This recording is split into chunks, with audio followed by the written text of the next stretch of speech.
अनंत अनंत मैत्री के मसीहा, दया और करुणा के अवतार, परम पिता परमात्मा प्रभु महावीर के चरणों में कोटिश्य वंदन नमन। अरिहंत परमात्मा श्रीमंत स्वामी भगवान के पावन चरणों में कोटिश्य वंदन नमन। परम दयालु परम कृपालु कर्नाटक गज केसरी आराध्य गुरुदेव के चरणों में कोटिश्य वंदन नमन। तब का दिव्य वरदान देने वाले मम आराध्य गुरुवर्या श्री प्रवेश कुमारी जी महाराज साहब के चरणों में कोटिश्य वंदन नमन। मेरे जीवन पर अनंत उपकार करने वाले, धर्म का दिव्य दान देने वाले आराध्य गुरनी मैया के चरणों में कोटिश्य वंदन नमन। आप सभी का हार्दिक हार्दिक अभिनंदन। जीवन की कुछ बातें कितनी सत्य हैं, उनको जानना बहुत जरूरी है। देखिए, आसमान में बादल भी है और आंधी भी है, फूल में सौंदर्य भी है और पराग भी है, समुद्र में मोती भी है और झाग भी है, सूर्य में तेजस्विता भी है और आग भी है, चंद्रमा में निर्मलता भी है और दाग भी है, धरती पे उजड़े हुए जंगल भी हैं और सुंदर उपवन भी है। हर चीज के दो पहलू हैं, अच्छा भी है और बुरा भी है। एक सिक्के के दो पहलू हैं। अब डिपेंड हमारे ऊपर करता है कि हमारी नजर किस पर जाकर टिकती है, अच्छाई पर या बुराई पर। हमारा दृष्टिकोण गुणानुरागी है या दोषानुरागी है, ये हमारे ऊपर डिपेंड करता है। आपने मेहतर देखा होगा ना, जो सफाई करने वाला होता है, उसकी नजर हमेशा किसके ऊपर रहती है? कचरे पर, कूड़े पर। वो कचरा कहाँ कहाँ पर है, उसकी नजर कचरे को ही ढूंढती रहती है। सुअर को आपने देखा होगा, सुअर के आगे दो पात्र रख दो, एक में विष्ठा पड़ी है और एक में चावल पड़े हैं, तो वो चावल को नहीं खाएगा, विष्ठा में मुंह डालेगा। उसका दृष्टिकोण ऐसा ही है, गंदगी वाला है। कुछ लोग जीवन में ऐसे ही होते हैं, कितने भी गुणों का भंडार सामने नजर आए, लेकिन दृष्टि कहाँ पर रुकती है? अवगुणों पर जाकर ठहरती है। और कुछ लोग ऐसे होते हैं कि उनके सामने कितने भी अवगुण आ जाएं, फिर भी कहीं ना कहीं से कोई गुण ढूंढ ही लेते हैं। ऐसे सद्गुणी व्यक्तियों का जीवन एक फूलों की तरह होता है। जैसे जो गुणानुरागी होता है, जो गुणों की पूजा करने वाला होता है, जो दूसरों के अंदर गुण ढूंढने वाला होता है, जो गुणा ग्राहक होता है, वो हमेशा कैसा? दूसरों की बड़ाई ही करेगा, दूसरों की प्रशंसा ही करेगा। कई बार आप जिस समय हम लोग मंदिर में जाते हैं या धर्म स्थान में जाते हैं, तो भावों से हम भगवान के को पुष्प चढ़ाते हैं, भावों के पुष्प। यानी उस समय हमारा मन इतना गुणों से भर जाता है कि वो पूरा पूरा परिसर गुण सौरभ से महक जाता है। देखा होगा ना आपने, मंदिरों की और धर्म स्थानों की सुगंध ही कुछ अलग होती है, क्योंकि वहाँ की वाइब्रेशन और वहाँ के भाव कैसे होते हैं, वो इतने सुंदर होते हैं, इतने अच्छे होते हैं कि वहाँ की वाइब्रेशन अपने आप ही अलग सी सुगंधित हो जाती है। और जब किसी का बहिष्कार करते हैं, जिस समय हम किसी की पूजा करते हैं तो फूल चढ़ाते हैं, और जब किसी का बहिष्कार करते हैं तो क्या करते हैं? काला झंडा दिखाते हैं, नकारात्मक और भी कुछ नारे लगाते हैं जब विरोध करते हैं। आपने देखा होगा या सुना होगा या पढ़ा होगा कि जिस समय तीर्थंकर का पारना होता है या किसी भी त्यागी तपस्वी मुनिराज का पारना होता है, तो 5 प्रकार की वृष्टि होती है। उसमें से एक वृष्टि फूलों की, 5 रंग के फूलों की वृष्टि भी होती है। और जिस समय इंद्र शिशु तीर्थंकर को मेरुगिरी पर्वत पर लेकर जाते हैं, तो जिस समय वो धरती पर आते हैं इंद्र, तो जो 56 दिशा कुमारियां हैं, वो जहां पर प्रभु का जन्म होता है, भगवान का जन्म होता है, उस क्षेत्र को 1 योजन यानी 4 कोस तक सुगंधित फूलों से घुटने प्रमाण तक भर देती हैं। जहाँ तक हमारा घुटना है, उस घुटने प्रमाण तक उस धरती को सुगंधित फूलों से भर देती हैं।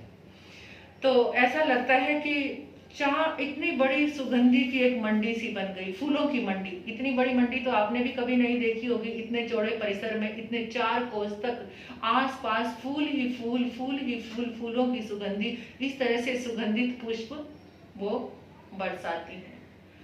तो हम जो मतलब ये तो फूलों की सुगंध की चर्चा है कि वो सुगंधी इतनी ज्यादा हो जाती है कि मानो पूरा नगर सुगंधी का एक बाजार बन गया है। ऐसे ही जिस समय हम किसी की प्रशंसा करते हैं, किसी को गुणानुगान करते हैं, तो वहां पर भी एकदम पूरा वातावरण सुगंधी में हो जाता है। ये सुगंध बहुत दूर दूर तक जाती है। लेकिन आज का इंसान कैसा है किसी की प्रेज करने में? देखो, जिस समय किसी की मृत्यु हो जाती है तो उसके बहुत सारे गुण बाहर निकाल निकाल कर लाएंगे। अरे वो चाहता था कि तुम जीते जी उसकी प्रशंसा करो, उसके जीवन में जो गुण है जीवित में उसको बताओ, लेकिन हम कितनी कंजूसी करते हैं, या हमारा स्वभाव कैसा है, हमारी मानसिकता कैसी है। जब कोई मर जाता है तो उसके गुणों की बढ़ बढ़ के प्रशंसा करेंगे, और बेचारा जब वो जीवित था तब वो चाहता था कि मेरे गुणों की कोई प्रेज करे, मेरे जीवन की कोई प्रशंसा करे, तब नहीं। आज से ये बात मन में सोचकर जाना, सुना है तो सोचना कि अगर हमें हमारे जीवन में कुछ कहना है तो जिस समय वो प्रेजेंट है, जिंदा है, उसके सामने कहो, उसके गुणों की प्रशंसा करो। बाद में तो वो कौन सुनेगा, बाहर के और लोग सुन रहे हैं ना, जिससे उसको संतुष्टि। जब हम किसी के गुणों की प्रशंसा करते हैं तो उसका मन बहुत सुंदर बन जाता है, उसका मन बहुत अच्छा बन जाता है। क्योंकि जब हम किसी की प्रशंसा करते हैं तो सामने वाले की आंखों में भी चमक आ जाती है, उसके चेहरे पर मुस्कान आ जाती है। तो एक बच्चे को भी आप कोई भी काम कराओगे, अगर उसकी थोड़ी सी प्रशंसा कर दो, उसकी प्रेज कर दो, बड़ाई कर दो, तो बच्चा बहुत खुश होगा। किसी को भी देख लो आप, क्योंकि प्रशंसा तो सबको ही अच्छी लगती है।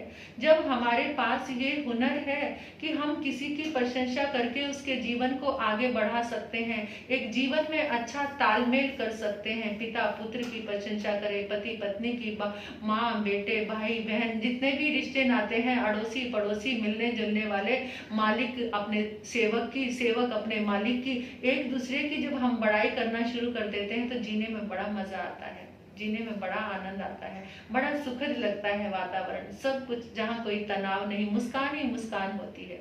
लेकिन आज तो हम बहुत कंजूस हैं किसी की बड़ाई करने में।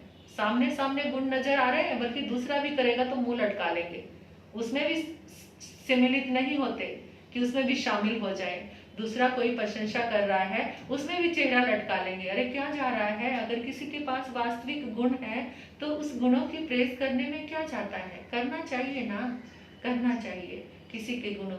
और जो ये बड़ाई होती है, गुणों की प्रशंसा, वो तो विटामिन कैप्सूल की तरह होती है, बड़ी ऊर्जा देती है। अपने ऊपर ही सोचो कि किसी ने तुम्हारी प्रेज की तो कितनी ताकत सी आ जाती है ना, अंदर कितनी स्फूर्ति आ जाती है, एकदम जागरण सा हो जाता है, ऐसी एनर्जी आती है कि जैसे किसी ने हमें विटामिन का कैप्सूल खिला दिया हो। तो इसका मतलब क्या हुआ कि विटामिन कैप्सूल की तरह ही ताकत है बड़ाई में, प्रशंसा में, जो हम बिना बात सबको बांट सकते हैं, सबको दे सकते हैं। और कई बार ऐसा भी होता है कि किसी के अंदर कोई गुण नहीं होता, फिर भी हम उसके अंदर, और ऐसा तो कोई होता ही नहीं कि किसी के अंदर कोई गुण ना हो, दोनों पहलू होते हैं, गुण भी होते हैं अवगुण भी होते हैं। दृष्टि हमारी है कि हमारी दृष्टि गुणों पर जाकर टिकती है या अवगुणों पर जाकर टिकती है। गुण सबके अंदर होते हैं। अगर तुमने किसी के गुणों की प्रेज करनी शुरू कर दी तो वो सामने वाला क्या सोचता है, मेरी इतनी प्रशंसा कर रहे हैं। सपोज आपने अपने बच्चे की प्रेज कर दी, बेटा मुझे बहुत विश्वास है तो आपकी बात, तेरे मार्क्स बहुत अच्छे आएंगे, तो माता पिता का बहुत आज्ञाकारी बेटा है, तो मेरी बात कभी टालता ही नहीं, मुझे पूरा विश्वास है। और उसको कहो मुझे पता है तू कितना नालायक है, ना तूने पढ़ना है ना तूने मेरी कोई बात माननी है, ऐसा कहेंगे तो वो जैसा आप कहोगे वैसी वैसी क्रिएशन अंदर अपने आप ही एक रसायन सा उत्पन्न होता है अंदर, कि जैसा जैसा हम शब्द बोलते हैं हमारे माइंड में वैसी बातें चली जाती हैं और वैसा ही हम सोचना। सबकॉन्शियस माइंड होता है ना जो हमारा, ये बहुत आज्ञाकारी है।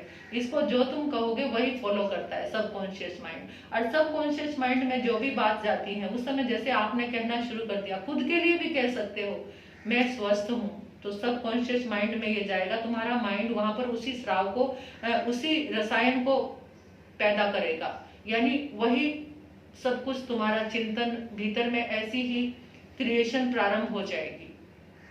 मैं स्वस्थ हूँ, मैं अच्छा हूँ। दूसरे के लिए भी करें और अपने लिए भी करें, लेकिन नहीं, हम तो अपने लिए तो चलो फिर भी कर लेंगे, लेकिन अपने लिए भी कहते मैं तो बहुत बदनसीब हूँ, मेरा तो दिन ही खराब है आज, मैं बहुत बेकार हूँ। अपने लिए भी कहते हैं ना ऐसे।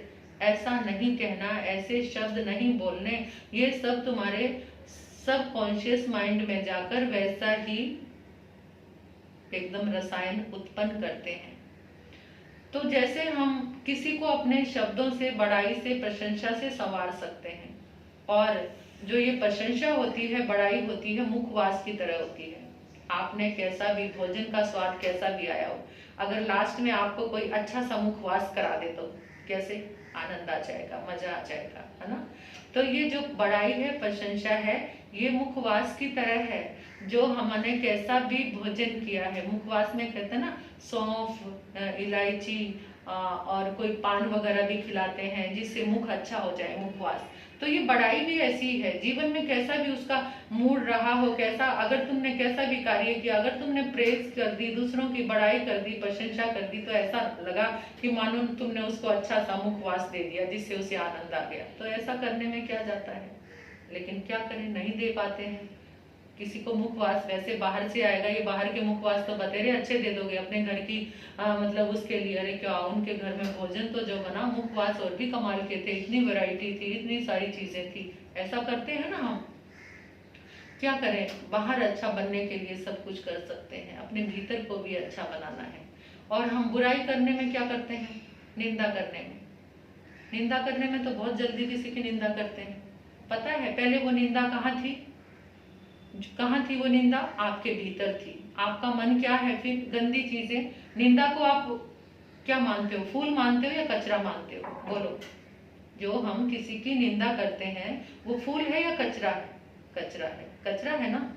तो फिर कचरे को कहाँ रखते हैं, कचरे को कहाँ रखते हैं, किसी की निंदा जब करते हैं कचरे को अपने भीतर रखते हैं, अपने दिल में रखते हैं। तो हमारा भीतर क्या है, और कचरे का स्थान कौन सा होता है, कहाँ फेंकते हो कचरे को, डस्टबिन में। तो फिर जो हमारा अंतर है, क्या वो डस्टबिन है।